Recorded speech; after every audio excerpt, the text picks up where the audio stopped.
तिथे अंगावरील अगदी थोडक्या वस्त्रानिशी अंग भाजून काढणाऱ्या उन्हात, कडक उन्हात जमीन नांगरणे, बांध घालणे, झाडे तोडणे इत्यादी कामे करत असलेली मजूर पाहिले. खरं तर आपल्या सर्वसाधारण माणसाच्या डोक्यामध्ये हा विचार कधीच येत नाही. आपण रस्त्याने जातो येतो, रस्त्यावरती काम करणारे, डांबराचं काम करणारी, रस्ता दुरुस्त करणारी लोक आपण अगदी भर उन्हामध्ये, एखादी माय माऊली बिचारी तिच्या पाठीवरती झोळी असते, त्या झोळीमध्ये लहानसं मूल असतं आणि ती कडकडत्या उन्हामध्ये त्या रस्त्यावरती डांबराचं काम करत असते.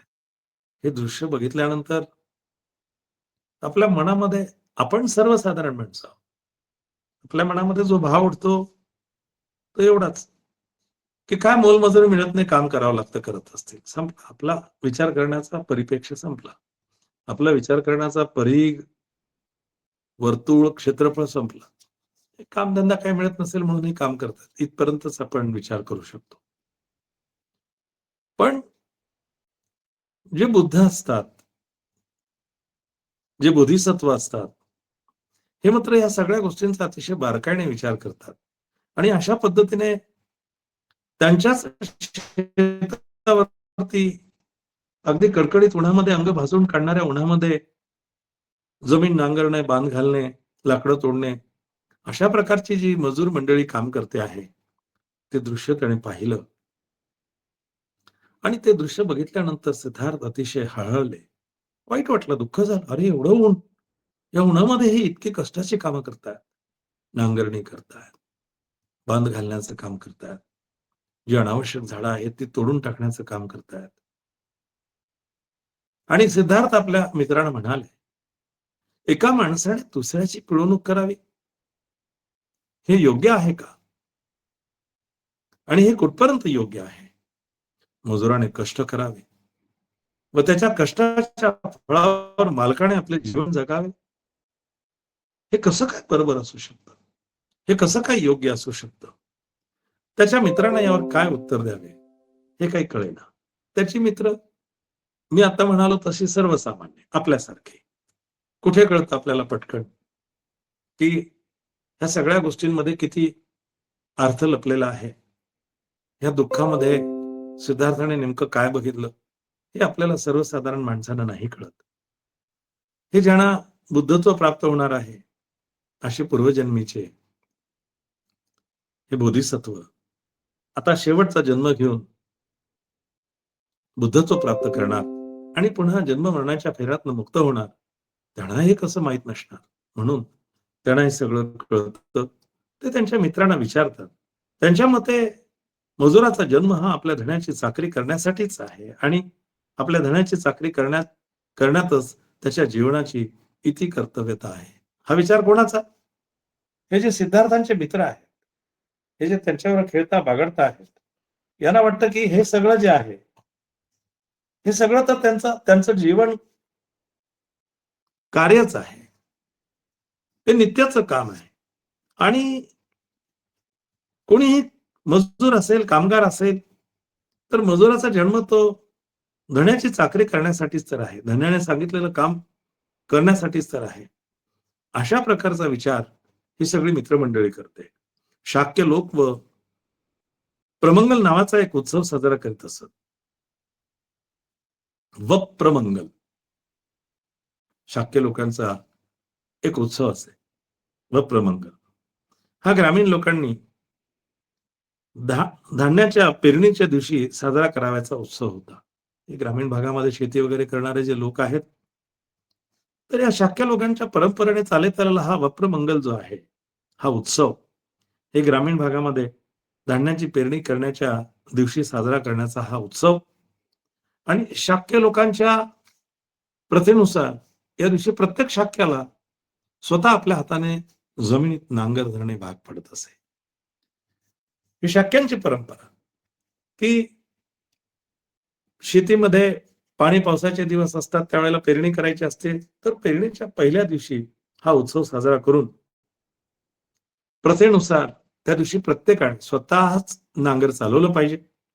आपल्या हाताने जमिनीमध्ये नांगर धरले पाहिजे, ही प्रथा होती. सिद्धार्थ या प्रथेचे नेहमी पालन करत असे. सिद्धार्थ राजा शुद्धोधनाचा मुलगा, त्यामुळे शेती मोठ्या प्रमाणामध्ये होती आणि सिद्धार्थ ही जी प्रथा होती त्यांना आवडे आणि ते स्वतः नांगर धरत. जरी तो विद्वान होता तरी त्याने शारीरिक श्रमाचा कधी तिरस्कार केला नाही. बऱ्याच वेळेला विद्वान लोक जे असतात त्यांना असं वाटतं की आपली बुद्धी आहे, आपल्याला बाकीच्या गोष्टींची काही घेणं देणं नाही, शारीरिक श्रम ते करत नाही. पण सिद्धार्थाच्या बाबतीत मात्र विद्वान असूनही शारीरिक श्रमाचा कधी त्यांनी तिरस्कार केला नाही. ते क्षत्रिय कुळात जन्मलेले होते आणि त्यांना धनुर्विद्येचे आणि इतर शस्त्र चालवण्याचे शिक्षण मिळाले होते. परंतु दुसऱ्याला निष्कारण इजा करणे हे सिद्धार्थाला कधी आवडत नव्हते. ठीक आहे, धनुर्विद्या शिकली आहे, आपल्याला माहिती आहे, येते आहे, पण त्याने विनाकारणच कोणाला तरी मारणं हे काही योग्य नाही. पण सिद्धार्थ गौतमाला इथे छानपैकी धनुर्विद्येची कला ती त्यांनी अवगत केली, छानपैकी ते शिक्षण घेतलं, पण विनाकारणच कोणाला तरी मारणं आणि त्रास देणं हे त्यांना कधीही आवडत नसे. शिकार करणाऱ्यांच्या मंडळात सामील होण्यास सिद्धार्थ कधी तयार होत नसे. त्यांचे मित्र त्यांना म्हणत, तुला वाघांची भीती वाटते का? तेव्हा सिद्धार्थ उत्तर देई, मला माहित आहे तुम्ही वाघाला मारण्यासाठी जात नसून तेथे हरिण आणि ससे यांच्यासारख्या निरुपद्रवी प्राण्यांना मारण्यासाठी जातात. लहान लहान आहेत ते, त्यांचं वय काही फार जास्त नाहीये. पण इतर मित्र मात्र सिद्धार्थाला हिणवत, वाघाची भीती वाटते म्हणून आमच्यावर जंगलात येत नाही, असं म्हणून सिद्धार्थाची ते छेड काढत. सिद्धार्थाला माहिती होतं की हे सुद्धा काही वाघ सिंहाला मारण्यासाठी जंगलात जात नाहीये. मग ते त्यांना म्हणत की तुम्ही काय वाघ सिंहाला मारायला चाललात का? गरीब प्राणी जे आहेत ना, हरिण, ससा यांच्यासारख्या प्राण्यांना तुम्ही मारायला जाताय. ते निरुपद्रवी आहेत, ते कोणाला त्रास देत नाही. निदान तुझे मित्र किती बिनचूक निशाणबाज करतात हे पाहण्यासाठी तरी ये. आम्ही कशा पद्धतीने निशाणबाजी करतो हे बघण्यासाठी तरी चल, असं सिद्धार्थांचे मित्र सिद्धार्थांना म्हणत. सिद्धार्थ अशा प्रकारच्या आमंत्रणालाही नकार देई आणि म्हणे, मला निरुपद्रवी प्राण्यांना मारताना पाहणे सुद्धा आवडत नाही. विनाकारणच मारतात, हे काय मला योग्य वाटत नाही. त्याच्यामुळे मी काही तुमच्यावर येत नाही आणि ते असं म्हणून त्यांच्यावर जाण्याचं टाळ. सिद्धार्थांच्या या प्रवृत्तीमुळे प्रजापती गौतमी अतिशय चिंताग्रस्त होत असे. हे सगळे मुलं जाऊन माता प्रजापतीला सगळ्या गोष्टी सांगत. आम्ही म्हणतो जंगलात चल, आपण शिकारीला जाऊ, वेगवेगळंच काहीतरी बोलतो, आवडत नाही म्हणून सांगतो. ह्या सगळ्या गोष्टी ते मुलं येऊन माता प्रजापतीजवळ सांगत आणि त्या माता प्रजापतीला या सगळ्या गोष्टी समजल्याच्या नंतर मात्र तिला वाईट वाटे, दुःख होईल. त्याच्याशी वाद घालताना ती म्हणे, तू विसरतोस की तू क्षत्रिय आहेस. लढणे हा तुझा धर्म आहे. शिकारीच्या मार्गानेच युद्धविद्येत निपुणता प्राप्त होते. कारण शिकारीने अचूक नेमबाजी शिक्षण मिळते. शिकार हे क्षत्रियांच्या युद्धविद्येचे शिक्षण घेण्याचे एक क्षेत्र आहे. माता प्रजापती समजून सांगते की बाबा तू क्षत्रिय आहेस आणि लढणे हा तुझा धर्म आहे. त्यामुळे तू या पद्धतीने शिकार करताना तू त्या युद्धविद्येत निपुणता प्राप्त करू शकतोस. तुला ते समजेल, तू ते आत्मसात करशील, सरावाने ते जास्त तुला प्रखर करेल किंवा योग्य पद्धतीने तू निशाणबाजी करू शकशील. याच्यासाठी तुला सराव करणे सुद्धा नितांत गरजेचं आहे. सिद्धार्थ नेहमी गौतमीला विचार, गौतमी म्हणजे प्रजापती, महाप्रजापती, तिला विचार आहे, पण आई, क्षत्रियांना लढावे तरी का लागते? किती सालस प्रश्न आहे, किती सुंदर प्रश्न आहे की आई, अगं क्षत्रियांना लढावे का लागते? काय गरज आहे लढायची? कशासाठी लढायचं? आणि गौतमी उत्तर देई, तो त्यांचा धर्म आहे म्हणून. गौतमीला तेवढंच माहिती. ती तेवढंच सांगते, की बाबा रे, तो त्यांचा धर्म आहे आणि म्हणून त्यांना लढावं लागतं. तिच्या उत्तराने सिद्धार्थाचं काही समाधान होत नसे. तो गौतमीला विचारी, मला असे सांग, की माणसाला मारणे हा माणसाचा धर्म कसा होऊ शकतो? माणसालाच मारणार आहे ना? क्षत्रिय क्षत्रियालाच मारणार आहे ना? मग हा त्यांचा धर्म कसा काय होऊ शकतो? हा प्रश्न पुन्हा सिद्धार्थ मातेला विचारतो. गौतमी उत्तर देई, ही प्रवृत्ती एखाद्या संन्यासात योग्य आहे. पण क्षत्रियाने लढलेच पाहिजे. जर ते लढणार नाहीत तर राज्याचे संरक्षण कोण करेल? स्वाभाविक आहे. क्षत्रिय आहे. राज्यांच्या सीमांचं संरक्षण करणं हा क्षत्रियांचा धर्म आहे. असं परंपरेने होतं. सिद्धार्थाला मात्र असं वाटतं, की काय गरज आहे ह्या लढायांची? कशासाठी हवेत हे युद्ध, माणसं मारण्याचं काम? याची काही गरज नाही. अशा पद्धतीने या सिद्धार्थाच्या मनामध्ये हा भाव येईल, हा विचार येईल, की गरज नाही माणसाला माणसाने मारण्याची.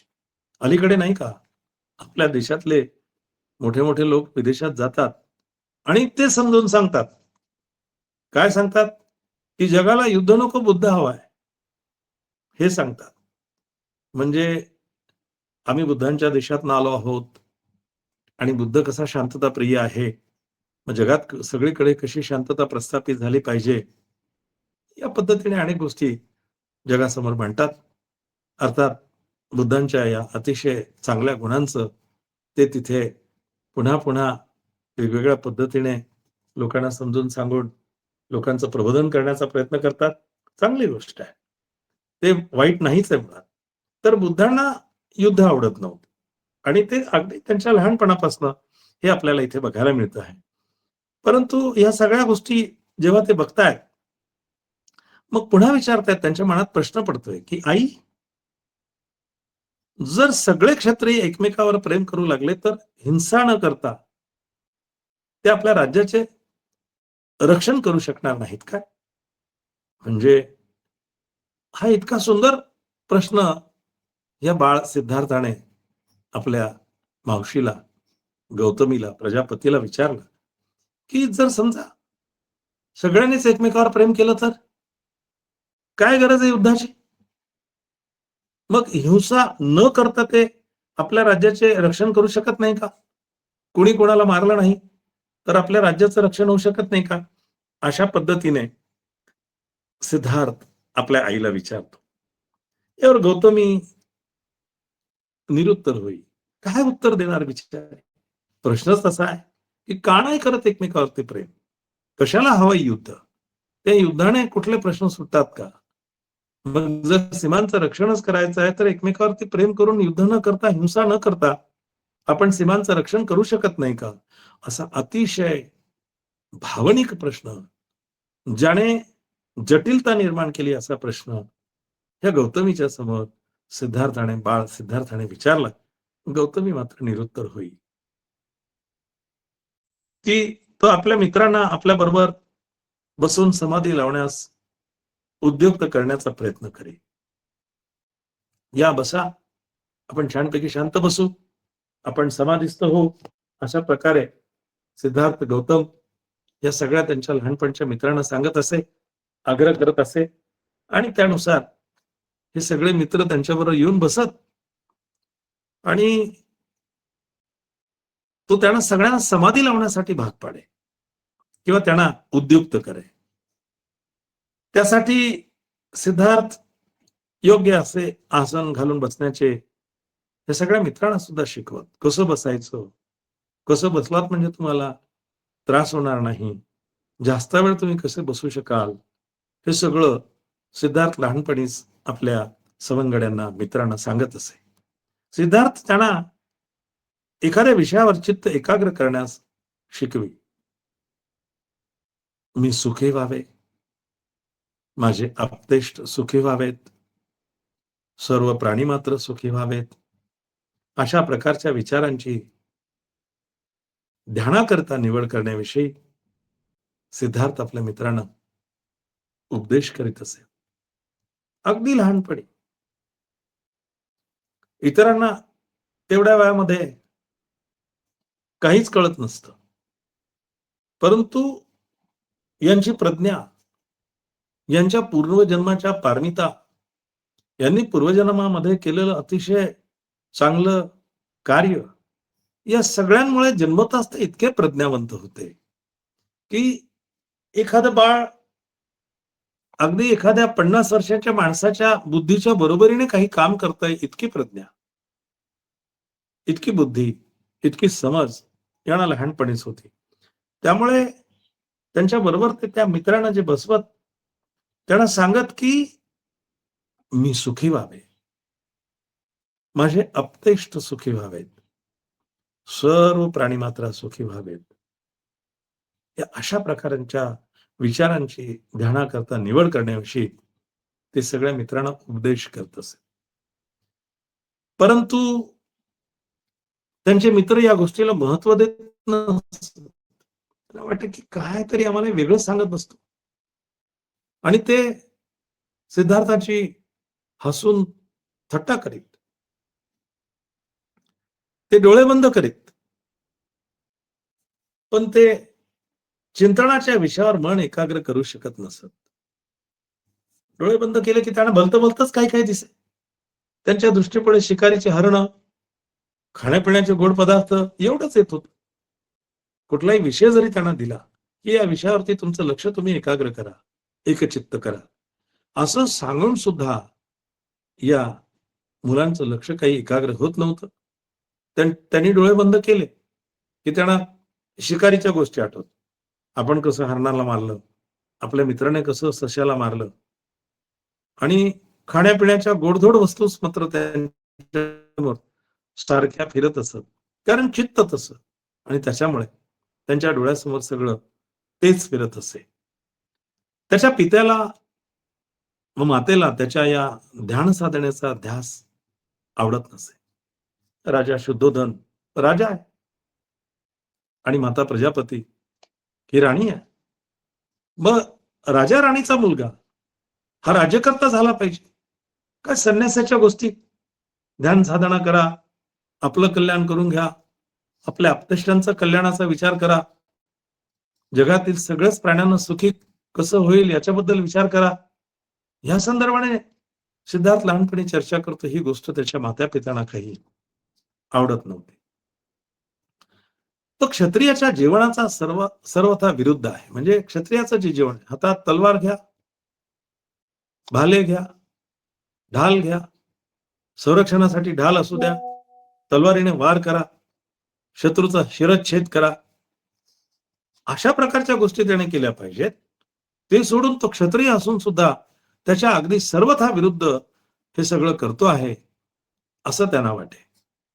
योग्य विषयावर चित्त एकाग्र केल्याने अखिल जगातील मनुष्य मात्रावरील प्रेम भावना वृद्धिंगत होते, यावर सिद्धार्थाचा विश्वास होता. सिद्धार्थ गौतमाला काय वाटत होतं की जगातील मनुष्य मात्रावरील प्रेम भावना जी आहे ती मन एकाग्र केल्याने वृद्धिंगत होते. तुमच्या मनामध्ये प्रेमाची भावना तेव्हाच उत्पन्न होऊ शकते जेव्हा तुम्ही मन एकाग्र करू शकता, शांत चित्ताने बसू शकता. तुम्ही इकडे तिकडे सैरभर भटकतायत आणि तुमच्या मनामध्ये कोणाबद्दल प्रेमाची भावना कशी येऊच शकत नाही, कारण तुम्ही एकाग्र नाही, तुम्ही शांत चित्त नाही, आणि त्यामुळे तुमच्या मनामध्ये अशा पद्धतीची कुठलीही लोकांच्या कल्याणाची, मनुष्य मात्रावरील प्रेम भावना वृद्धिंगत होऊ शकत नाही जर तुमचं चित्त एकाग्र नसेल तर. म्हणजे यावर सिद्धार्थांचा 100% विश्वास होता. या संबंधीची खात्री देताना सिद्धार्थ म्हणे, आपण जेव्हा प्राणी मात्रांचा विचार करतो तेव्हा त्यातील भेदाभेद आपण आपल्या पाळीव जनावरांना मनुष्य प्राण्यांपासून भिन्न समजतो. म्हणजे काय की प्राणी मात्रांचा विचार करताना आपण त्यातील भेदाभेद, जे प्राणी आहेत, या पाळीव जनावरांना मनुष्य प्राण्यापासून आपण भिन्न समजतो. आपण मित्र व पाळीव जनावर आहे यावर प्रेम करतो आणि शत्रू व हिंस्र पशूंचा द्वेष करतो. पाळीव प्राणी जे असतात, कुत्रा असेल, गाय असेल, बैल असेल, बकरी असेल किंवा इतर आणखीन कुठले, काही लोकांना साप पाळण्याचे शौक असतात. परवाकडे डिस्कव्हरीवरती मी बघितला असा एक प्रसंग. सापाशी मैत्री करणारे लोक आहेत. आपण बघितलं काही बौद्ध भिक्खू सिंहांशी, वाघांशी मैत्री करतात. ते त्यांचे पेट पाळीव प्राणी झालेले आहेत. अशा प्रकारे जे आपण पाळीव प्राणी असतात आपल्याकडे, त्यांच्यावरती प्रेम करतो आणि शत्रू व हिंस्र पशूंचा द्वेष करतो. मन एकाग्र करताना, चित्त एकाग्र करताना, चित्त जर एकाग्र असेल तर माणूस निश्चितपणे प्रेम भावना वृद्धिंगत करू शकतो. ही प्रेम भावना जी आहे, ही प्रेम भावना वृद्धिंगत व्हावी आणि अगदी बालपणी अशा पद्धतीची समज असणारे सिद्धार्थ गौतम आपल्या मनामध्ये या गोष्टींचं बीज रोवत आहेत, पेरत आहेत, की तुम्ही आम्ही सुद्धा एकमेकावरती प्रेम केलं पाहिजे. प्रेम भावना वृद्धिंगत केली पाहिजे. आपण रोज सकाळी ध्यान साधनेला बसतो आणि त्याच्या माध्यमातून आपलं मन एकाग्र करण्याचा प्रयत्न करतो. हे एकाग्र मन झाल्यामध्ये कोणाबद्दल द्वेष, राग, तिरस्कार काहीही निर्माण होणार नाही. द्वेष आणि तिरस्काराची भावना त्याच्या विरुद्धची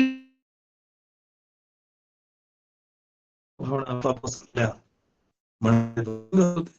आणि हे अशा पद्धतीने आपोआप भावनेला आपण जोपासलं पाहिजे. शत्रुत्व आपण नष्ट केलं पाहिजे. मित्रत्व आपल्यामध्ये वाढलं पाहिजे. या भावनेचा आदर करून आपण सकाळच्या पहिल्या प्रहरी ध्यान साधनेचा विचार करतो आणि ध्यान साधनेमध्ये एक तासभर आपलं मन एकाग्र करून जे ध्यान साधनेला बसतात त्यांना विचारा, ते कशा पद्धतीने आपलं मन एकाग्र करतात, चित्त एकाग्र करतात आणि एकाग्र झालेल्या चित्ताच्या नंतर त्यांना दिवसभर अतिशय छान उल्हासित मन अगदी शांत असतं. दिवसभर ते प्रसन्न असतात. कुणाबद्दलही कधीही कुठल्याही प्रकारे त्याला दुःख होईल अशी भावना आपल्या मनामध्ये निर्माण होऊ देत नाहीत. कारण मन एकाग्र झालेलं असतं, चित्त एकाग्र झालेलं असतं. याच प्रकारे मी ज्या वेळेला बुद्ध आणि त्यांचा धम्म हा अतिशय पवित्र पूजनीय ग्रंथ वाचतो आहे, त्यावेळेला तुम्ही ज्या एकाग्रतेचं दर्शन माझ्यासमोर मला घडवता आहेत, शांतता प्रस्थापित करता आहेत, त्या शांततेसाठी मी सर्वांचे मनःपूर्वक धन्यवाद देऊन आभार व्यक्त करतो. अशाच पद्धतीच्या शांततेची यापुढेही हा ग्रंथ वाचत असताना अपेक्षा करतो आणि इथेच थांबतो. नमो बुद्धाय. जय भीम.